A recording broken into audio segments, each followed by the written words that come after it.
ਬਿਸਮਿਲ੍ਲਾਹਿਰਰਹਿਮਾਨਿਰਰਹੀਮ ਤੇ अस्सलाम वालेकुम। 19 ਜੂਨ ਬੁੱਧ ਦੀ ਸਵੇਰ ਤੇ ਅੱਜ ਦੇ ਪੰਜਾਬੀ ਵੀਲੌਗ 'ਚ ਸੱਜਣਾ ਮਿੱਤਰਾਂ ਭੈਣਾਂ ਭਰਾਵਾਂ ਮਾਵਾਂ ਤੇ ਬਜ਼ੁਰਗਾਂ ਨੂੰ ਜੀ ਆਇਆਂ ਨੂੰ। ਅੱਜ ਤੁਹਾਡੇ ਨਾਲ ਜਿਹੜੀਆਂ 4-5 ਗੱਲਾਂ ਸਾਂਝੀਆਂ ਕਰਨੀਆਂ ਨੇ ਉਸ ਤੋਂ ਪਹਿਲੇ ਤੁਹਾਨੂੰ ਚੇਤੇ ਕਰਾਈਏ ਕਿ ਜੇ ਹਜੇ ਤੱਕ ਇਸ ਚੈਨਲ ਨੂੰ ਸਬਸਕ੍ਰਾਈਬ ਨਹੀਂ ਕੀਤਾ ਤੇ ਛੇਤੀ ਕਰੋ, ਸਾਡੀ ਆਵਾਜ਼ ਤਗੜੀ ਕਰੋ ਤੇ ਦੂਰ ਤੱਕ ਪੜਾਓ। ਇਸ ਵੇਲੇ ਇਸ ਗੱਲ ਦੀ ਬਹੁਤੀ ਜ਼ਰੂਰਤ ਹੈ ਕਿਉਂਕਿ ਤੁਹਾਨੂੰ ਸਾਰਿਆਂ ਨੂੰ ਪਤਾ ਹੈ ਵੀ ਫਾਇਰਵਾਲ ਲਾ ਦਿੱਤੀ ਗਈ ਹੈ। ਜਿਸ ਵਜ੍ਹਾ ਤੋਂ ਰੀਚ ਜਿਹੜੀ ਹੈ ਇਹਨਾਂ ਘਟਾ ਦਿੱਤੀ ਹੈ। ਉਹਨੂੰ ਵਧਾਉਣ ਦੇ 2-3 ਤਰੀਕੇ ਨੇ। ਇੱਕ ਤੇ ਸਬਸਕ੍ਰਾਈਬ ਕਰੋਗੇ ਤੇ ਤੁਹਾਡੇ ਸਾਹਮਣੇ ਇਹ ਵੀਲੌਗ ਆਉਂਦਾ ਰਹੇਗਾ। ਦੂਜਾ, ਜਿਸ ਵੇਲੇ ਵੀ ਵੀਲੌਗ ਵੇਖੋ ਉਹਦੇ ਉੱਤੇ ਕਮੈਂਟ ਜ਼ਰੂਰ ਕਰੋ ਤੇ ਲਾਈਕ ਜ਼ਰੂਰ ਕਰੋ। ਜਿਸ ਵੇਲੇ ਤੁਸੀਂ ਕਮੈਂਟ ਕਰਦੇ ਹੋ ਤੇ ਲਾਈਕ ਕਰਦੇ ਹੋ ਤੇ ਵੀਲੌਗ ਜਿਹੜਾ ਬਹੁਤੇ ਲੋਕਾਂ ਤੱਕ ਅੱਪੜਦਾ ਹੈ ਤੇ ਅਸੀਂ ਇਹ ਚਾਹੁੰਦੇ ਵੀ ਸਾਡੀ ਆਵਾਜ਼ ਜਿਹੜੀ ਹੈ ਉਹ ਬਹੁਤਿਆਂ ਲੋਕਾਂ ਤੱਕ ਅੱਪੜਦੀ ਰਹੇ ਤਾਂ ਕਿ ਇਹ ਜਿਹੜਾ ਦੀਵਾ ਅਸੀਂ ਬਾਲਣ ਦੀ ਕੋਸ਼ਿਸ਼ ਕਰਨ ਡਏ ਹਾਂ ਇਹਦੀ ਲੋ ਕੋਈ 2-4 ਹੋਰ ਯਾਰਾਂ ਤੱਕ, ਦੋਸਤਾਂ ਤੱਕ, ਮਾਵਾਂ ਭੈਣਾਂ ਤੱਕ ਅੱਪੜਦੀ ਰਹੇ। ਹੁਣ ਆਉਣੇ ਅੱਜ ਦੀਆਂ ਗੱਲਾਂ ਵਾਲੇ ਪਾਸੇ। ਅੱਜ ਦੀ ਜਿਹੜੀ ਪਹਿਲੀ ਗੱਲ ਤੁਹਾਡੇ ਨਾਲ ਸਾਂਝੀ ਕਰਨੀ ਹੈ ਉਹ ਬੁਸ਼ਰਾ ਇਤਜ਼ਾਜ਼ ਅਹਿਸਨ ਸਾਹਿਬਾ ਦਾ ਇੱਕ ਬਿਆਨ ਹੈ। ਉਹਨਾਂ ਬਿਆਨ ਦਿੱਤਾ, ਇਤਜ਼ਾਜ਼ ਅਹਿਸਨ ਸਾਹਿਬ ਦੀ ਜ਼ੌਜਾ ਮੁਹਤਰਮਾ ਨੇ ਉਹਨਾਂ ਇਹ ਬਿਆਨ ਦਿੱਤਾ ਹੈ ਕਿ ਜੀ ਜ਼ਿਆ ਦੌਰ 'ਚ ਵੀ ਖਵਾਤੀਨ 'ਤੇ ਜ਼ੁਲਮ ਹੋਇਆ ਸੀ। ਰੀਗਲ ਚੌਕ ਦੇ ਵਿੱਚ ਕੋਈ ਖਵਾਤੀਨ 'ਤੇ ਤਸ਼ੱਦਦ ਹੋਇਆ ਸੀ। ਉਹਨਾਂ ਕਿਹਾ ਉਹ ਵੀ ਸ਼ਾਮਿਲ ਸਨ ਖਵਾਤੀਨ ਦੇ, ਜ਼ਾਹਿਰ ਹੈ ਉਸ ਵੇਲੇ ਦੀ ਮੂਵਮੈਂਟ ਦੇ ਵਿੱਚ, ਲੇਕਿਨ ਇਹੋ ਜਿਹਾ ਜ਼ੁਲਮ ਨਹੀਂ ਸੀ ਹੋਇਆ ਜਿਹੋ ਜਿਹਾ ਜ਼ੁਲਮ ਅੱਜ ਕੱਲ੍ਹ ਪਾਕਿਸਤਾਨ ਦੀਆਂ ਔਰਤਾਂ 'ਤੇ ਕੀਤਾ ਜਾ ਰਿਹਾ ਅਤੇ ਪਿਛਲੇ 2 ਸਾਲਾਂ ਤੋਂ ਕੀਤਾ ਜਾ ਰਿਹਾ। 25 ਮਈ 2022 ਤੋਂ ਜਿਹੜਾ ਕੰਮ ਸ਼ੁਰੂ ਹੋਇਆ ਚਾਦਰ ਚਾਰਦੀਵਾਰੀ ਦੇ ਖਿਲਾਫ ਅਤੇ ਲੋਕਾਂ ਦੀਆਂ ਭੈਣਾਂ ਮਾਵਾਂ ਬੇਟੀਆਂ ਦੇ ਨਾਲ ਜੋ ਕੁਝ ਹੋਇਆ ਅਤੇ ਹੁਣ ਤੱਕ ਜਿਸ ਤਰੀਕੇ ਨਾਲ ਸਨਮ ਜਵੇਦ, ਆਲੀਆ ਹਮਜ਼ਾ, ਯਾਸਮੀਨ ਰਾਸ਼ਦ, ਆਇਸ਼ਾ ਭੁੱਟਾ, ਖਤੀਜਾ ਸ਼ਾਹ ਖਸੂਸੀ ਤੌਰ 'ਤੇ ਬਾਕੀ ਸਾਰੀਆਂ ਖਵਾਤੀਨ ਨਾਲ ਜੋ ਕੁਝ ਕੀਤਾ ਗਿਆ ਉਹ ਬੁਸ਼ਰਾ ਇਤਜ਼ਾਜ਼ ਸਾਹਿਬਾ ਨੇ ਕਿਹਾ ਵੀ ਇਹ ਪਹਿਲਾਂ ਵੇਖਣ ਨੂੰ ਨਾ ਪਾਕਿਸਤਾਨ ਦੀ ਤਾਰੀਖ 'ਚ ਲੱਭਿਆ ਅਤੇ ਨਾ ਵੇਖਿਆ ਅਤੇ ਨਾ ਕਦੇ ਸੁਣਨ 'ਚ ਆਇਆ। ਇਹ ਜ਼ਾਹਿਰ ਹੈ ਇੱਕ ਮੈਡਲ ਹੈ ਸਾਡੀ ਇਸ ਵੇਲੇ ਦੀ ਇਸਟੈਬਲਿਸ਼ਮੈਂਟ ਵਾਸਤੇ ਵੀ ਅਤੇ ਸਾਡੀ ਇਸ ਵੇਲੇ ਦੀ ਰਜੀਮ ਵਾਸਤੇ ਵੀ ਅਤੇ ਸਾਡੀ ਐਜ਼ ਅ ਕੌਮ, ਮਨਹਸਲ ਕੌਮ ਸਾਡੇ ਸਾਰਿਆਂ ਵਾਸਤੇ ਇੱਕ ਮੈਡਲ ਹੀ ਹੈ ਕਿ ਅਸੀਂ ਚਲੋ ਇਹ ਮਾਰਕਾ ਵੀ ਅੰਜਾਮ ਦਿੱਤਾ ਕਿ ਅਸੀਂ ਆਪਣੀਆਂ ਔਰਤਾਂ ਦੇ ਉੱਤੇ ਉਹ ਸਖਤੀ ਕੀਤੀ ਹੈ ਜਿਹੜੀ ਸ਼ਾਇਦ ਦੁਸ਼ਮਣ ਮੁਲਕ ਦੇ ਵਿੱਚ ਵੀ ਕੋਈ ਫੜਿਆ ਜਾਏ ਤਾਂ ਉਹਦੇ 'ਤੇ ਸਖਤੀ ਨਾ ਹੋਵੇ। ਮਸਲਨ ਦੁਸ਼ਮਣ ਮੁਲਕ ਤੁਸੀਂ ਫੜੇ ਜਾਓ ਤਾਂ ਤੁਹਾਡੇ ਨਾਲ ਕੀ ਹੋ ਸਕਦਾ? ਬਹੁਤੇ ਤੋਂ ਬਹੁਤਾ ਤੁਹਾਨੂੰ ਕੁੱਟਣ ਮਾਰਨਗੇ, ਤੁਹਾਡੇ ਕੱਪੜੇ ਮੇਰਾ ਖਿਆਲ ਨਹੀਂ ਲਾਉਣਗੇ, ਮੇਰਾ ਖਿਆਲ ਕੱਪੜੇ ਸ਼ਾਇਦ ਨਾ ਲਾਉਣ, ਤੁਹਾਨੂੰ ਕੁੱਟਣ ਮਾਰਨਗੇ ਔਰ ਤੁਹਾਡੇ 'ਤੇ ਪਰਚਾ ਸ਼ਰਚਾ ਦੇਣਗੇ, ਅਦਾਲਤ 'ਤੇ ਜਾਓਗੇ, ਕੋਈ ਤੁਸੀਂ ਭੁਗਤੋਗੇ ਕਿ ਜੀ ਤੁਸੀਂ ਇੱਥੇ ਕੋਈ ਚੋਰੀ ਕਰਨ ਆਏ ਹੋ, ਗੱਦਾਰੀ ਕਰਨ ਆਏ ਹੋ, ਜਸੂਸੀ ਕਰਨ ਆਏ ਹੋ। ਲੇਕਿਨ ਜਿਸ ਵੇਲੇ ਤੁਹਾਡੇ ਆਪਣੇ ਮੁਲਕ ਤੁਹਾਡੇ ਨਾਲ ਇਹ ਸਾਰਾ ਕੁਝ ਹੁੰਦਾ ਹੈ ਅਤੇ ਸੋਚੋ ਕਿ ਉਸ ਵੇਲੇ 2 ਤਕਲੀਫਾਂ ਹੁੰਦੀਆਂ ਨੇ। ਇੱਕ ਤਾਂ ਜੋ ਕੁਝ ਤੁਸੀਂ ਭੁਗਤ ਰਹੇ ਹੋ ਉਹਦੀ ਤਕਲੀਫ ਹੈ ਔਰ ਦੂਜਾ ਇਹ ਕਿ ਤੁਹਾਡੇ ਆਪਣਿਆਂ ਦੇ ਹੱਥੋਂ ਤੁਹਾਡੇ ਨਾਲ ਇਹ ਸਾਰਾ ਕੁਝ ਹੋ ਰਿਹਾ ਉਹਦੇ ਨਾਲ ਤੁਹਾਨੂੰ ਤਕਲੀਫ ਜਿਹੜੀ ਹੈ ਉਹਨੂੰ 4 ਚੰਦ ਲੱਗ ਜਾਂਦੇ ਨੇ। ਇਹ ਜੁਮਲਾ ਵੈਸੇ ਇਸ ਕੰਮ ਵਾਸਤੇ 'ਚ ਨਹੀਂ ਹੁੰਦਾ ਕਿ 4 ਚੰਦ ਲੱਗ ਜਾਂਦੇ ਨੇ ਇਸ ਗੱਲ ਦੇ ਉੱਤੇ, ਲੇਕਿਨ ਮੈਂ ਅਜ਼ਰਾ ਤਫੰਨਨ ਇਹਨੂੰ ਇਸਤੇਮਾਲ ਕਰ ਰਿਹਾ ਕਿ ਫਿਰ ਤਕਲੀਫ ਨੂੰ ਹੋਰ 4 ਚੰਦ ਲੱਗ ਜਾਂਦੇ ਨੇ। ਅੱਛਾ ਜੀ, ਅਗਲੀ ਖਬਰ ਤੁਹਾਡੇ ਸਾਹਮਣੇ ਰੱਖਾਂਗੇ ਡਾਕਟਰ ਮੋਈਦ ਪੀਰਜ਼ਾਦਾ ਸਾਹਿਬ ਦਾ ਵੀਲਾਗ। ਇੱਕ ਤਾਂ ਉਹਨਾਂ ਦਾ ਵੀਲਾਗ ਜ਼ਰੂਰ ਵੇਖਿਆ ਕਰੋ, ਬੜੇ ਪੜ੍ਹੇ ਲਿਖੇ ਆਦਮੀ ਨੇ, ਬੜੀ ਰਿਸਰਚ ਕਰਕੇ ਉਹ ਵੀਲਾਗ ਬਣਾਉਂਦੇ ਨੇ। ਔਰ ਦੂਜੀ ਗੱਲ ਮੈਂ ਤੁਹਾਨੂੰ ਇੱਕ ਹੋਰ ਦੱਸਣੀ ਹੈ। ਤੁਸੀਂ ਪਹਿਲਾਂ ਇਮਰਾਨ ਖਾਨ ਨੂੰ 27 ਸਾਲ ਥਕਾਇਆ ਇਸ ਗੱਲ 'ਤੇ ਕਿ ਉਹਨੇ ਤੁਹਾਨੂੰ ਸਮਝਾਇਆ ਵੀ ਇਹ ਖਾਤਾ ਵੀ ਹੈ ਅਤੇ ਲਗਾਤਾ ਵੀ ਹੈ, ਕੋਈ ਚੰਗੀ ਗੱਲ ਨਹੀਂ। ਤੁਸੀਂ ਇਸ ਗੱਲ ਨੂੰ ਨਾ ਸੁਣਿਆ ਨਾ ਸਮਝਿਆ, ਤੁਹਾਨੂੰ ਬੜਾ ਟਾਈਮ ਲੱਗਾ। ਕੁਝ ਨੂੰ ਤਾਂ ਸਮਝ ਆ ਗਈ ਸੀ, ਬਾਕੀਆਂ ਨੂੰ ਟਾਈਮ ਲੱਗਾ ਅਤੇ ਹੁਣ ਜਿਸ ਵੇਲੇ 85 ਰੁਪਏ ਯੂਨਿਟ ਬਿਜਲੀ ਦਾ ਦਿੰਦੇ ਹੋ ਨਾ ਤਾਂ ਤੁਹਾਨੂੰ ਹੁਣ ਬਾਂਹ ਕਰਦੇ ਜੇ ਅਤੇ ਬਾਂਗਾਂ ਨਿਕਲਣ ਰਹੀਆਂ ਸਾਰਿਆਂ ਦੀਆਂ। ਤੁਹਾਨੂੰ ਹੁਣ ਪਤਾ ਹੈ ਵੀ ਭਾਈ ਉਹਦੇ ਕੋਲੋਂ ਮਾਫੀ ਦਵਾਓ। ਜਿਹੜਾ ਖਾਂਦਾ ਵੀ ਹੈ ਅਤੇ ਲਗਾਉਂਦਾ ਵੀ ਹੈ, ਉਹ ਅਗਰ ਘੱਟ ਖਾਂਦਾ ਅਤੇ ਬਹੁਤਾ ਲਾਉਂਦਾ ਅਤੇ ਅੱਜ ਜਿਸ ਵੇਲੇ ਹਿੰਦੁਸਤਾਨ ਅਤੇ ਦੂਜੇ ਮੁਲਕਾਂ 'ਚ 20 ਰੁਪਈਏ ਦਾ ਯੂਨਿਟ ਹੈ ਪਾਕਿਸਤਾਨੀ, 20 ਰੁਪਈਆਂ ਦਾ ਜਾਂ 16 ਦਾ ਜਾਂ 11 ਦਾ ਈਰਾਨ ਦੇ ਵਿੱਚ, ਅਫਗਾਨਿਸਤਾਨ ਦੇ ਵਿੱਚ, ਅਤੇ ਅਸੀਂ 85 ਰੁਪਈਏ ਇਸੇ ਤੋਂ ਭੁਗਤਣ ਡੇ ਵੀ ਲਗਾਉਂਦਾ ਤਾਂ ਸੀ ਪਰ ਬਹੁਤਾ ਖਾਂਦਾ ਸੀ।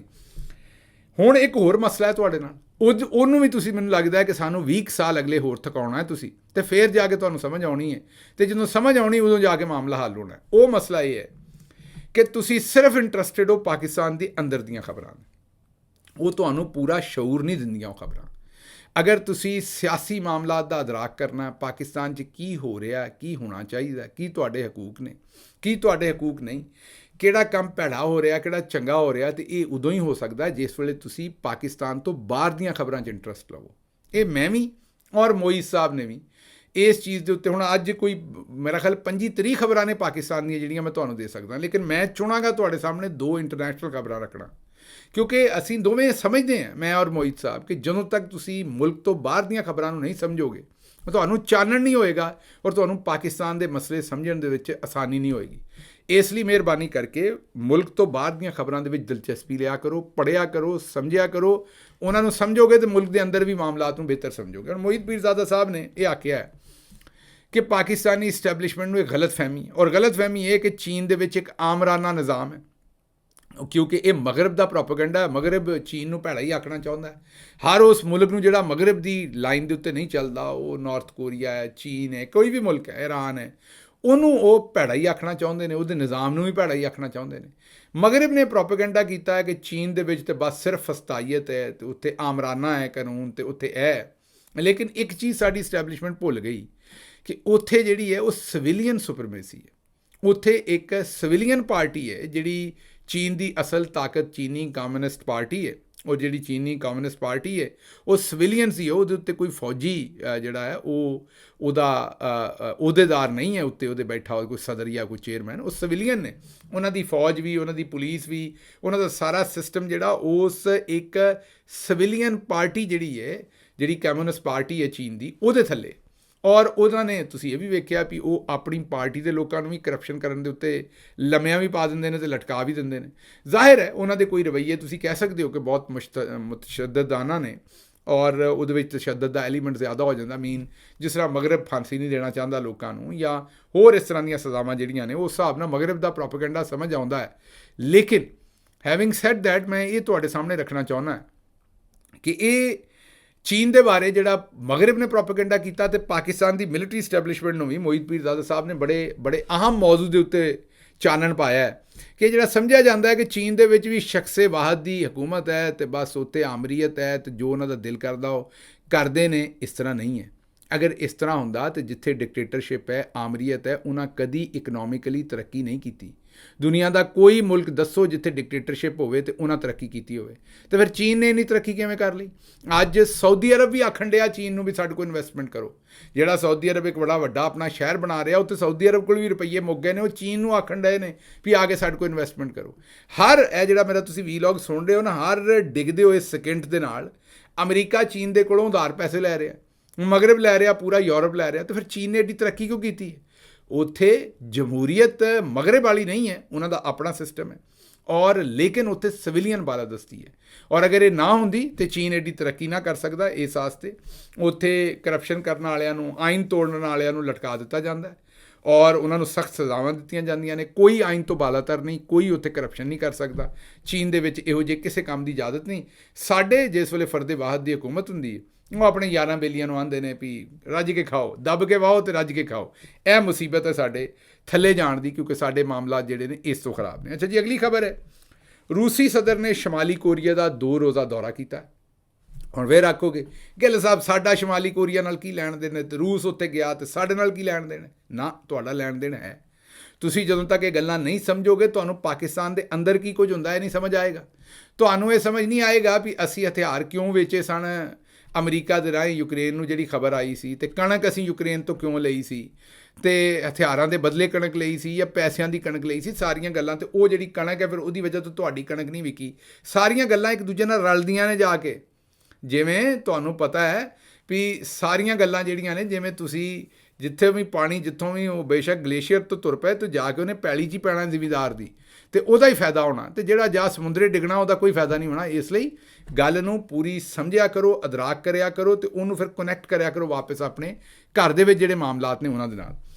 ਇਹ ਕੋਈ 2000 ਦੇ ਵਿੱਚ ਪਹਿਲੇ ਗਿਆ ਸੀ ਲਾਸਟ ਟਾਈਮ ਉੱਥੇ ਕੋਈ ਵੀ ਰੂਸੀ ਸਦਰ। ਇਹ 24 ਸਾਲ ਬਾਅਦ ਦੌਰਾ ਹੈ, ਬੜਾ ਆਮ ਦੌਰਾ ਹੈ, ਕਿਉਂਕਿ ਇੱਕ ਪਾਸੇ ਯੂਕਰੇਨ ਦੀ ਜੰਗ ਮੁੱਕਣ ਡਈ ਹੈ ਇਸ ਵੇਲੇ। ਹੁਣ ਵੈਸਟ ਵੀ ਚਾਹੁੰਦਾ ਵੀ ਜੰਗ ਮੁਕਾ ਦੀ, ਉਹਦੀ ਇੱਕ ਵਜ੍ਹਾ ਹੈ ਚਾਚਾ ਟਰੰਪ ਆ ਰਿਹਾ। ਜੇ ਚਾਚਾ ਟਰੰਪ ਆ ਗਿਆ ਤੇ ਉਹਨੇ ਬਾਲਾ ਕੱਢ ਦੇਣਾ, ਜਿਹੜਾ ਮੌਜੂਦਾ ਸਿਸਟਮ ਸਾਰਾ ਇਹਨਾਂ ਲਾਇਆ ਯੂਕਰੇਨ ਦੇ ਉੱਤੇ, ਉਹਨੇ ਇਹਨਾਂ ਦਾ ਬਾਲਾ ਕੱਢ ਦੇਣਾ, ਤੇ ਪੁਟਨ ਨੂੰ ਜ਼ਿਆਦਾ ਫਾਇਦਾ ਹੋ ਜਾਣਾ ਹੈ ਜਿਸ ਵੇਲੇ ਚਾਚਾ ਟਰੰਪ ਬੈਠਾ ਹੋਇਆ। ਇਹ ਮੇਰਾ ਤਜਜ਼ੀਆ ਹੈ, ਮੈਂ ਗਲਤ ਵੀ ਹੋ ਸਕਦਾ। ਇਸ ਵਜ੍ਹਾ ਤੋਂ ਇਹ ਹੁਣ ਚਾਚੇ ਟਰੰਪ ਦੇ ਆਉਣ ਤੋਂ ਪਹਿਲੇ ਕੋਸ਼ਿਸ਼ ਕਰਨ ਡਏ ਨੇ ਵੀ ਯੂਕਰੇਨ ਵਾਲੀ ਜੰਗ ਜਿਹੜੀ ਉਹਨੂੰ ਕੁੰਝ ਲਈਏ। ਤੇ ਹੁਣ ਯੂਕਰੇਨ ਵੀ ਆਂਦਾ ਵੀ ਅਸੀਂ ਤਿਆਰ ਹਾਂ, ਪਹਿਲਾਂ ਰੂਸ ਵਾਲੇ ਬਾਹਰ ਕੱਢਣ ਫੌਜੀ, ਰੂਸ ਆਂਦਾ ਸਾਨੂੰ ਹੋਰ ਇਲਾਕਾ ਚਾਹੀਦਾ। ਗੱਲਬਾਤ ਸ਼ੁਰੂ ਹੋ ਗਈ। ਇਹਨਾਂ ਹਾਲਾਤ 'ਚ ਜ਼ਿਹਨ 'ਚ ਰੱਖੋ ਵੀ ਈਰਾਨ ਕੋਲੋਂ ਵੀ ਹਥਿਆਰ ਖਰੀਦ ਰਿਹਾ ਰਸ਼ੀਆ ਯੂਕਰੇਨੀ ਜੰਗ ਦੇ ਵਿੱਚ, ਔਰ ਨਾਰਥ ਕੋਰੀਆ ਕੋਲੋਂ ਵੀ ਖਰੀਦ ਰਿਹਾ, ਇਹੀ ਰਿਪੋਰਟਾਂ ਨੇ। ਨਾਰਥ ਕੋਰੀਆ ਚਾਈਨਾ ਦੇ ਬੜਾ ਕਰੀਬ ਹੈ। ਅਤੇ ਇਹਨਾਂ ਸਾਰੇ ਮਾਮਲਾਤ ਨੂੰ ਜਦੋਂ ਰਲਾ ਕੇ ਪੜ੍ਹਦੇ ਹੋ, ਚੌਧਰੀ ਗੁਲਾਮ ਹੁਸੈਨ ਸਾਹਿਬ ਕਹਿੰਦੇ ਹੁੰਦੇ ਨੇ ਵੀ ਮਿਲਾ ਕੇ ਪੜ੍ਹ ਕੇ ਗੱਲਾਂ ਸਮਝ ਆਉਂਦੀਆਂ ਨੇ। ਅਤੇ ਜੇ ਇਸ ਵੇਲੇ ਇਹਨਾਂ ਸਾਰਿਆਂ ਨੂੰ ਰਲਾ ਕੇ ਪੜ੍ਹਦੇ ਹੋ ਤਾਂ ਤੁਹਾਨੂੰ ਫਿਰ ਸਮਝ ਆਉਂਦੀ ਹੈ ਵੀ ਜਿਹੜਾ ਰੂਸ ਹੈ ਉਹ ਸਾਡੇ ਆਲੇ ਦੁਆਲੇ ਚੀਨ ਦੇ ਨਾਲ ਰਲ ਕੇ ਕੀ ਕਰ ਰਿਹਾ, ਦੂਜੇ ਪਾਸੇ ਈਰਾਨ ਹੈ। ਅਤੇ ਇੱਥੇ ਮਾਮਲਾਤ ਜਿਹੜੇ ਨੇ ਉਹ ਕਿਹੜੇ ਪਾਸੇ ਨੂੰ ਜਾ ਰਹੇ ਨੇ। ਅਤੇ ਜੇ ਚਾਚਾ ਟਰੰਪ ਆ ਗਿਆ ਅਤੇ ਮੈਨੂੰ ਲੱਗਦਾ ਹੈ ਕਿ ਰੂਸ ਵਾਸਤੇ ਉੱਥੇ ਪੋਜੀਸ਼ਨ ਹੋਰ ਵੀ ਤਗੜੀ ਹੋ ਜਾਣੀ ਹੈ। ਅਤੇ ਇਹ ਜਿਹੜੀਆਂ ਜੱਫੀਆਂ ਛੱਫੀਆਂ ਪਾਈਆਂ ਨੇ ਨਾਰਥ ਕੋਰੀਆ ਦੇ ਹੈੱਡ ਨੇ ਅਤੇ ਰੂਸ ਦੇ ਸਦਰ ਨੇ, ਇਹਨਾਂ ਦੀ ਅੱਜ ਕੱਲ੍ਹ ਦੇ ਹਾਲਾਤ ਦੇ ਵਿੱਚ ਬੜੀ ਡੂੰਘੀ ਅਹਿਮੀਅਤ ਹੈ। ਇਸ ਵੇਲੇ ਤੁਹਾਡੇ ਦਿਮਾਗ ਦੇ ਵਿੱਚ ਐਸੀ ਬੀ ਬੋ ਦਿੱਤਾ, ਸੀਡ ਕਰ ਦਿੱਤਾ। ਇਹ ਜਿਵੇਂ ਜਿਵੇਂ ਡਿਵੈਲਪਮੈਂਟ ਹੋਏਗੀ ਗਾਂ ਤੁਹਾਨੂੰ ਇਹਦੇ ਬਾਰੇ ਦੱਸਾਂਗੇ। ਅੱਛਾ ਜੀ, ਅਗਲੀ ਖਬਰ ਵੀ ਬਾਹਰੋਂ ਰੱਖਾਂਗੇ ਤੁਹਾਡੇ ਸਾਹਮਣੇ। ਹਾਲਾਂਕਿ ਮੈਂ ਦੱਸਿਆ ਤੁਹਾਨੂੰ ਵੀ ਪਾਕਿਸਤਾਨ ਤੋਂ ਬੜੀਆਂ ਖਬਰਾਂ ਨੇ। ਅਗਲੀ ਖਬਰ ਹੁਣ ਪਾਕਿਸਤਾਨ ਤੋਂ ਖਬਰਾਂ ਕਿਹੜੀਆਂ ਨੇ ਕਿ ਅਜ਼ਮਾ ਬੁਖਾਰੀ ਸਾਹਿਬਾਂ ਨੇ ਇੱਕ ਤੇ ਆਖਿਆ ਵੀ ਤੁੰਨ ਕੇ ਰੱਖੋ, ਹਾਫਿਜ਼ ਜੀ ਤੁੰਨ ਕੇ ਰੱਖੋ। ਹੁਣ ਇਹਦੇ 'ਤੇ ਤੁਸੀਂ ਤਜਜ਼ੀਆ ਸੁਣਨਾ ਚਾਹਣਾ, ਲੇਕਿਨ ਇਹ ਖਬਰ ਜਿਹੜੀ ਹੈ ਉਸ ਤੋਂ ਜ਼ਿਆਦਾ ਹੈ। ਜਾਂ ਅਜ਼ਮਾ ਬੁਖਾਰੀ ਨੇ ਆਖਿਆ ਕਿ ਜੀ ਪਹਿਲੀ ਵਾਰੀ ਪਾਕਿਸਤਾਨ ਦੀ ਤਾਰੀਖ ਦੇ ਵਿੱਚ ਕੁਰਬਾਨੀ ਦੀ ਈਦ ਤੋਂ ਬਾਅਦ ਗਲੀਆਂ ਧੋ ਰਹੇ, ਪਾਣੀ ਅੱਗੇ ਕੋਈ ਨਹੀਂ ਪਾਕਿਸਤਾਨ ਦੇ ਕੋਲ। ਔਰ 1122 ਜਿਹੜੀ ਚੌਧਰੀ ਪਰਵੇਜ਼ ਲਾਈ ਨੇ ਸਰਵਿਸ ਬਣਾਈ ਸੀ, ਜਿਹਦਾ ਕੰਮ ਅੱਗ ਬੁਝਾਉਣਾ ਸੀ, ਉਹਦੇ ਟਰੱਕਾਂ ਕੋਲੋਂ ਗਲੀਆਂ ਧਵਾ ਰਹੇ ਨੇ। ਅੱਗ ਹੁਣ ਕਿੰਨੀ ਵਾਰੀ ਲੱਗਦੀ ਹੈ ਸ਼ਹਿਰ 'ਚ, ਅਤੇ ਗਲੀਆਂ ਕਿੰਨੀਆਂ ਨੇ। ਉਹ ਜਿਹੜੇ ਟਰੱਕ ਨੇ ਉਹਨਾਂ ਵੈਸੇ ਵਿਚਾਰਿਆਂ ਫਾਰਗ ਹੋ ਜਾਣਾ, ਗਰੀਬ ਮੁਲਕ ਹੈ, ਨਵੇਂ ਟਰੱਕ ਲੈ ਕੇ ਦਿੱਤੇ ਨਹੀਂ ਜਾਣੇ। ਉਹਨਾਂ ਨੂੰ ਇੰਨਾ ਕੁ ਇਸਤੇਮਾਲ ਇਹਨਾਂ ਗਲੀਆਂ ਧਵਾਉਣ 'ਤੇ ਹੀ ਕਰ ਦੇਣਾ। ਉਹ ਤੁਹਾਨੂੰ ਪਤਾ ਹੀ ਹੈ ਨਾ ਕਿ ਭੁੱਖੇ ਜੱਟ ਕਟੋਰਾ ਲੱਭਿਆ, ਪਾਣੀ ਪੀ ਪੀ ਹੱਫ ਰਿਹਾ। ਇਹ ਬੇਵਕੂਫਾਂ ਨੂੰ ਲੱਭ ਗਈ ਹੈ ਕੋਈ ਸ਼ਾਇਦ, ਅਤੇ ਉਹਨਾਂ ਆਖਿਆ ਜੀ ਉਹ ਟਰੱਕ ਖਲੋਤੇ ਨੇ, ਉਹਨਾਂ ਕੋਲ ਗਲੀਆਂ ਬਾਜ਼ਾਰ ਧਵਾਓ। ਇਹ ਨਹੀਂ ਪਤਾ ਵੀ ਉਹ ਜਿੰਨੇ ਚੱਲਣੇ ਨੇ ਉਹਨਾਂ ਦੀ ਡੈਪਰੀਸੀਏਸ਼ਨ ਹੋਣੀ ਹੈ। ਗਾਂ ਟਰੱਕ ਲੈਣ ਜੋਗੇ ਪੈਸੇ ਨਹੀਂ ਹੋਣੇ, ਅਤੇ ਫਿਰ ਕਿਤੇ ਅੱਗ ਬਲਣ ਡਈ ਹੋਣੀ, ਉਹਨੂੰ ਬੁਝਾਉਣ ਵਾਸਤੇ ਕੋਈ ਟਰੱਕ ਨਹੀਂ ਆਉਣਾ। ਇਸ ਵੇਲੇ ਉਹਨਾਂ ਕੋਲੋਂ ਗਲੀਆਂ ਧਵਾਉਣ ਡਏ ਨੇ। ਇਹੋ ਜਿਹੀਆਂ ਖਬਰਾਂ ਜੇ ਲੋਕਲ ਮੇਰੇ ਕੋਲ ਹੋਰ ਵੀ ਹੈ ਨਾ। ਜ਼ਾਹਿਰ ਹੈ ਵੀ ਫਲਾਣੇ ਜੱਜ ਦੀ ਛੁੱਟੀ ਕਰਾ ਦਿਓ, ਅਤੇ ਫਲਾਣੇ ਨੂੰ ਚੁੱਕ ਲਓ, ਅਤੇ ਫਲਾਣੇ ਨੂੰ ਮਾਰ ਲਓ। ਅਗਲੀ ਖਬਰ ਹਿੰਦੁਸਤਾਨ ਤੋਂ ਤੁਹਾਡੇ ਸਾਹਮਣੇ ਰੱਖ ਰਹੇ।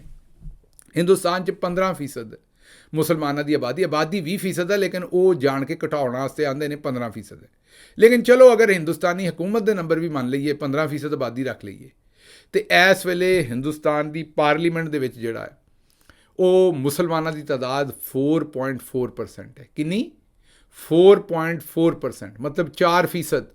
ਇਸ ਵੇਲੇ 4% ਰਿਪਰੈਜ਼ੈਂਟੇਸ਼ਨ ਹੈ। ਕੋਈ 24 ਮੇਰਾ ਖਿਆਲ ਟੋਟਲ ਹਿੰਦੁਸਤਾਨ ਦੀ ਜਿਹੜੀ ਉਹਨਾਂ ਦੀ 540 ਜਾਂ 42 ਦੀ ਜਿਹੜੀ ਪੂਰੀ ਪਾਰਲੀਮੈਂਟ ਹੈ, ਉਹਦੇ ਵਿੱਚ 24 ਸ਼ਾਇਦ, ਮੈਨੂੰ ਹੁਣ ਐਗਜ਼ੈਕਟਲੀ ਨਹੀਂ ਪਤਾ ਕਿੰਨੇ ਨੇ, ਲੇਕਿਨ 24-25 ਸ਼ਾਇਦ ਜਿਹੜੇ ਮੁਸਲਮਾਨ ਟੋਟਲ ਮੈਂਬਰ ਪਾਰਲੀਮੈਂਟ ਜਿਹੜੇ ਬਣੇ ਨੇ। ਹੁਣ ਤੁਸੀਂ ਆਪ ਵੇਖ ਲਓ ਕਿ 15% ਜਿਹਦੀ ਆਬਾਦੀ ਹੋਵੇ ਉਹਦੇ ਕੋਲ ਸਿਰਫ 4%, ਔਰ ਇਹ ਲਗਾਤਾਰ ਮੁਸਲਮਾਨਾਂ ਦੀ ਰਿਪਰੈਜ਼ੈਂਟੇਸ਼ਨ ਉੱਥੇ ਘਟ ਰਹੀ ਹੈ, ਡਿਟੀਰੀਏਟ ਹੋ ਰਹੀ ਹੈ ਉਹਨਾਂ ਦੀ ਜਿਹੜੀ ਆਵਾਜ਼ ਹੈ। ਔਰ ਇਹ ਹੀ ਕੰਮ ਹੁਣ ਆਉਣ ਵਾਲੇ ਵਕਤ 'ਚ ਮੈਂ ਸਿੱਖਾਂ ਨਾਲ ਵੀ ਹੁੰਦਾ ਵੇਖਦਾ। ਇਹ ਜਿਹੜਾ ਉੱਥੇ ਉਹਨਾਂ ਹਿੰਦੂਤਵਾ ਦਾ ਬੀਜ ਬੋਇਆ ਹੈ, ਉਹਦੇ ਨਾਲ ਜਿਹੜੀ ਨਫ਼ਰਤ ਦੀ ਸਿਆਸਤ ਕੀਤੀ ਹੈ, ਉੱਥੇ ਮਾਈਨੋਰਿਟੀ ਵਾਸਤੇ ਜਿਹੜਾ ਉਹ ਜੀਣਾ ਅਤੇ ਰਹਿਣਾ ਮੁਸ਼ਕਿਲ ਹੋਇਆ। ਵੈਸੇ ਗੱਲ ਕਰਦੇ ਹਾਂ ਸ਼ਰਮ ਆਉਂਦੀ, ਅਸੀਂ ਕਿਹੜਾ ਮਾਈਨੋਰਿਟੀ ਨੇ ਚੰਗਾ ਕਰਦੇ ਹਾਂ। ਅਸੀਂ ਵੀ ਤਾਂ ਉਹੀ ਕੰਮ ਬਾਜੀ ਅਜ਼ਮਾ ਬੁਖਾਰੀ ਵਾਲਾ ਕਿ ਤੁੰਨ ਕੇ ਰੱਖੋ, ਉਹੀ ਕੰਮ ਅਸੀਂ ਵੀ ਕੀਤਾ ਹੋਇਆ। ਅੱਛਾ ਜੀ, ਅਗਲੀ ਖਬਰ ਤੁਹਾਡੇ ਸਾਹਮਣੇ ਰੱਖਦੇ ਕਿ ਡਾਕਟਰ ਦਾਨਿਸ਼, ਇਹ ਇੱਕ ਹੈ ਨੇ ਤੁਹਾਨੂੰ ਪਤਾ ਤਜਜ਼ੀਆਕਾਰ ਸਹਾफ़ी, ਉਹਨਾਂ ਇੱਕ ਖਬਰ ਦਿੱਤੀ ਹੈ।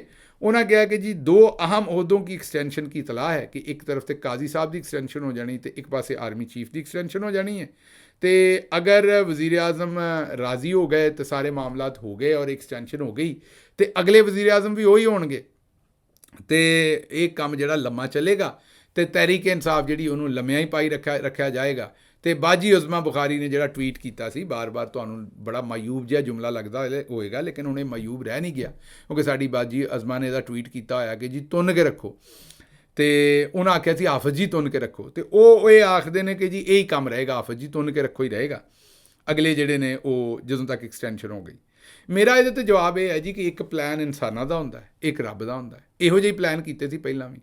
8 फरवरी नूं जो होया, उस तो बाद जो 6 जज्जां ने किया, जो जज अब्बास ने किया, जो जस्टिस शहजाद मलिक ने किया, जो सुप्रीम कोर्ट के जज कर रहे हैं, ये सारा भी किसी ने सोचा नहीं सी।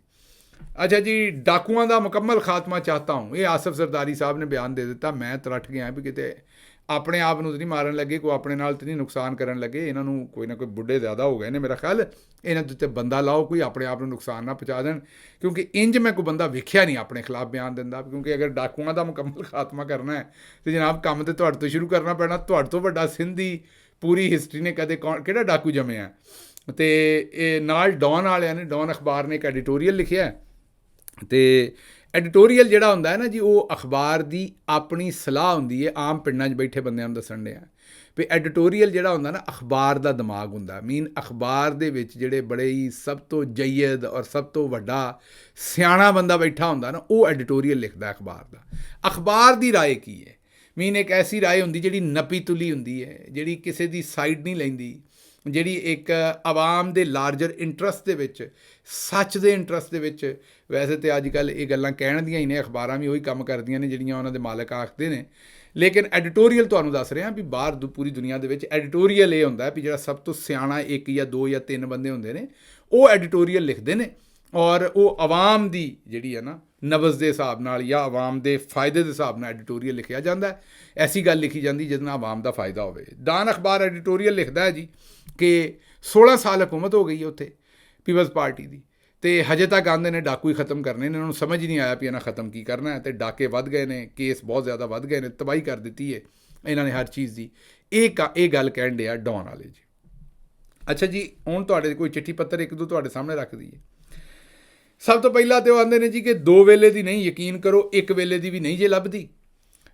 ਜਿਹੜਾ ਬੰਦਾ ਕਿਰਾਏ 'ਤੇ ਰਹਿੰਦਾ ਦੱਸੋ ਕਿਰਾਇਆ ਕਿੱਥੋਂ ਦੇਵੇ?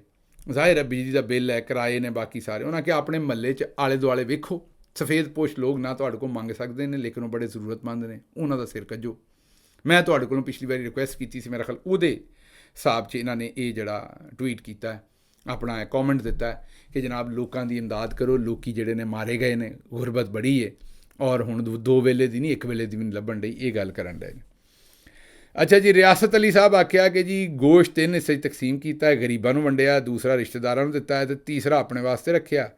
ਅਗਰ ਜ਼ਿਆਦਾ ਹੋਵੇ ਤਾਂ ਉਹਦੇ ਵਿੱਚੋਂ ਵੀ ਗਰੀਬਾਂ ਨੂੰ ਤਕਸੀਮ ਕਰ ਦਈਦਾ ਅਤੇ ਅੱਲਾ ਅੱਲਾ ਅਤੇ ਖੈਰ ਸਲਾਹ ਸਾਡੇ ਘਰ ਗੋਸ਼ਤ ਖਤਮ ਹੋ ਜਾਂਦਾ ਤੀਸਰੇ ਦਿਨ ਈਦ ਦੇ। ਇਹੀ ਵਧੀਆ ਕੰਮ ਹੈ, ਇਹੀ ਮਕਸਦ ਸੀ ਕੁਰਬਾਨੀ ਦਾ। ਅਸਲ ਕੁਰਬਾਨੀ ਦਾ ਮਕਸਦ ਜਿਹੜਾ ਉਹ ਮਾੜਿਆਂ ਨੂੰ ਰਜਾਉਣ ਦਾ ਸੀ, ਉਹਨਾਂ ਨੂੰ ਕੋਈ ਰੋਟੀ ਪਾਣੀ ਦੇਣ ਦਾ ਸੀ। ਔਰ ਇੱਥੇ ਕਿਸ ਦਿਨ ਗੱਲ ਕਰਾਂਗੇ ਕਿਸੇ ਮੌਲਵੀ ਸਾਹਿਬ ਨਾਲ, ਕਿਉਂਕਿ ਮੈਂ ਫਤਵਾ ਨਹੀਂ ਆਪਣੇ ਆਪ 'ਤੇ ਲਵਾਉਣਾ ਚਾਹੁੰਦਾ, ਕਿਉਂਕਿ ਕੁਝ ਮੁਫੱਕਰ ਇਹ ਵੀ ਆਉਂਦੇ ਨੇ ਕਿ ਇਹ ਜਿਹੜਾ ਪੂਰਾ ਕੌਨਸੈਪਟ ਹੈ ਇਹਨੂੰ ਥੋੜ੍ਹਾ ਜਿਹਾ ਮਿਸਅੰਡਰਸਟੈਂਡ ਕੀਤਾ ਹੋਇਆ, ਅਤੇ ਕਿਸੇ ਮੌਲਵੀ ਸਾਹਿਬ ਨਾਲ ਬਹਿ ਕੇ 'ਤੇ ਗੱਲ ਕਰਾਂਗੇ। ਅੱਛਾ ਜੀ, ਇਹ ਅਗਲਾ ਕੌਮੈਂਟ ਜਿਹੜਾ ਉਹ ਜੱਜਾਂ ਦਾ ਸ਼ੁਕਰੀਆ ਅਦਾ ਕੀਤਾ ਜਾ ਰਿਹਾ, ਜਿਹੜਾ ਕਰਪਟ ਗਵਰਨਮੈਂਟ ਔਰ ਬਦਮਾਸ਼ਾਂ ਦੇ ਖਿਲਾਫ ਜੱਜ ਖੜੇ ਹੋਏ ਨੇ, ਇਹਨਾਂ ਦਾ ਅਸੀਂ ਸ਼ੁਕਰੀਆ ਅਦਾ ਕਰਨੇ ਆ। ਅਗਲਾ ਕੌਮੈਂਟ ਜਿਹੜਾ ਹੈ ਜੀ ਉਹ ਭੱਟੀ ਸਾਹਿਬ ਨੇ, ਉਹਨਾਂ ਨੇ ਆਖਿਆ ਕਿ ਪੰਜਾਬੀ ਮੁਹਾਵਰੇ ਜਿਹੜੇ ਨਾ ਉਹਨਾਂ ਨੂੰ ਪੂਰੀ ਤਰ੍ਹਾਂ ਐਕਸਪਲੇਨ ਵੀ ਕਰਿਆ ਕਰੋ। ਗਿੱਲ ਸਾਹਿਬ ਸਾਨੂੰ ਗੱਲ ਪੂਰੀ ਸਮਝ ਨਹੀਂ ਆਉਂਦੀ, ਪੰਜਾਬੀ ਸਾਡੀ ਠੀਕ ਹੈ ਪਰ ਇੰਨੀ ਵੀ ਨਹੀਂ, ਸਾਨੂੰ ਮੁਹਾਵਰੇ ਜਿਹੜੇ ਨੇ ਉਹ ਚੰਗੀ ਤਰ੍ਹਾਂ ਸਮਝਾਇਆ ਕਰੋ। ਠੀਕ ਹੈ ਜੀ, ਅੱਗੋਂ ਕੋਸ਼ਿਸ਼ ਕਰਾਂਗੇ। ਅਗਲਾ ਕੌਮੈਂਟ ਜਿਹੜਾ ਜੀ ਉਹ ਇਸਲਾਮਿਕ ਚੈਨਲ ਜ਼ੁਲਫਕਾਰ ਸਾਹਿਬ ਆਉਂਦੇ ਨੇ ਕਿ ਮਰੀਮ ਨਵਾਜ਼ ਦੀ ਹਕੂਮਤ ਟੈਲੀਵਿਜ਼ਨ 'ਤੇ ਮਹਿੰਗਾਈ ਉਹਨੇ ਮੁਕਾ ਦਿੱਤੀ ਹੈ, ਮਾਰਕੀਟ ਦੇ ਵਿੱਚ ਮਹਿੰਗਾਈ ਕੋਈ ਨਹੀਂ ਮੁੱਕੀ। ਹੁਣ ਇਹ ਕਰਮਾਂ ਵਾਲੀ ਸਕੂਲ ਵੀ ਵੇਚਣ ਲੱਗ ਪਈ ਹੈ। ਇਸ ਪ੍ਰੋਗਰਾਮ ਦੇ ਉੱਤੇ ਵੀ ਗੱਲ ਕਰੋ, ਸਕੂਲਾਂ ਬਾਰੇ ਵੀ ਆਵਾਜ਼ ਚੁੱਕੋ ਤਾਂ ਕਿ ਬੱਚੇ ਜਿਹੜੇ ਨੇ ਉਹਨਾਂ ਦੀ ਤਾਲੀਮ ਵੱਜ ਜਾਏ। ਕਿਤਾਬਾਂ ਉਹਨਾਂ ਨੂੰ ਲੱਭੀਆਂ ਨਹੀਂ ਤਾਂ ਸਕੂਲ ਵੇਚਣ ਸਾਡੀ ਬਾਜੀ ਤੁਰ ਪਈ ਹੈ। ਡਾਕਟਰ ਸਾਹਿਬ ਅਰਜ਼ ਕਰ ਰਹੀ ਹਾਂ ਕਿ ਕਰਾਚੀ ਦੇ ਵਿੱਚ ਤੁਹਾਡਾ ਵੀਲੌਗ ਜਿਹੜਾ ਨਾ ਉਹ ਹੋਮ ਪੇਜ 'ਤੇ ਨਜ਼ਰ ਆਉਂਦਾ ਹੈ, ਲੇਕਿਨ ਜਿਸ ਵੇਲੇ ਚਲਾਈਦਾ ਤਾਂ 1 ਤੋਂ 2 ਮਿੰਟ ਤੋਂ ਬਾਅਦ ਰੁਕ ਜਾਂਦਾ, ਇੰਟਰਨੈਟ ਬੰਦ ਹੋ ਜਾਂਦਾ। ਪੂਰਾ ਵੀਲੌਗ ਸੁਣਨ ਵਾਸਤੇ ਕਮ ਅਜ਼ ਕਮ ਕੋਈ 6 ਵਾਰੀ ਕਲਿੱਕ ਕਰਨਾ ਪੈਂਦਾ। ਇਹੀ ਉਹ ਫਾਇਰਵਾਲ ਹੈ ਜੀ, ਜ਼ਾਹਿਰ ਹੈ ਇਹਦਾ ਹੀ ਜ਼ਿਕਰ ਹੋ ਰਿਹਾ ਸੀ। ਇਹਦਾ ਕੋਈ ਤੋੜ ਕੱਢਾਂਗੇ, ਤੁਹਾਨੂੰ ਦੱਸਾਂਗੇ, ਜਿਹੜੇ ਐਕਸਪਰਟ ਨੇ ਉਹਨਾਂ ਕੋਲੋਂ ਪੁੱਛਾਂਗੇ।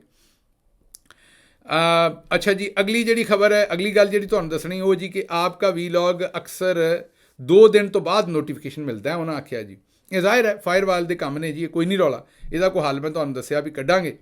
ਇਹ ਆਉਂਦੇ ਨੇ ਕਿ ਬਾਵਲ ਨਗਰ ਦੇ ਵਿੱਚ ਜਨਾਬ ਜ਼ਿਆਦਾ ਬਫਰਿੰਗ ਕਰ ਰਿਹਾ ਇਮਰਾਨ ਰਿਆਜ਼ ਦਾ, ਤੁਹਾਡਾ ਵੀਲੌਗ ਬਫਰਿੰਗ ਕਰਦਾ ਅਤੇ ਮੇਰਾ ਖਿਆਲ ਹੈ ਉੱਥੇ ਉਂਝ ਹੀ ਇੰਟਰਨੈਟ ਜ਼ਰਾ ਸਲੋ ਹੈ, ਇਸ ਲਈ ਉੱਥੇ ਬਫਰਿੰਗ ਕਰਦਾ ਜਿਹੜਾ ਮੈਨੂੰ ਲੱਗਦਾ, ਕਿਉਂਕਿ ਉੱਥੇ ਤਾਂ ਵੈਸੇ ਵੀ ਕੰਮ ਬਫਰਿੰਗ ਹੀ ਕਰ ਰਿਹਾ। ਜਿਸ ਵੇਲੇ ਦਾ ਤੁਹਾਨੂੰ ਪਤਾ ਉੱਥੇ ਮਾਮੂਲੀ ਵਾਕਿਆ ਹੋਇਆ, ਹਰ ਸ਼ੈ ਬਾਵਲ ਨਗਰ ਦੇ ਵਿੱਚ ਬਫਰਿੰਗ ਹੀ ਕਰ ਰਹੀ ਹੈ। ਲਓ ਜੀ, ਮੈਨੂੰ ਦਿਓ ਹੁਣ ਇਜਾਜ਼ਤ, ਤੇ ਰੱਬ ਰਾਖਾ।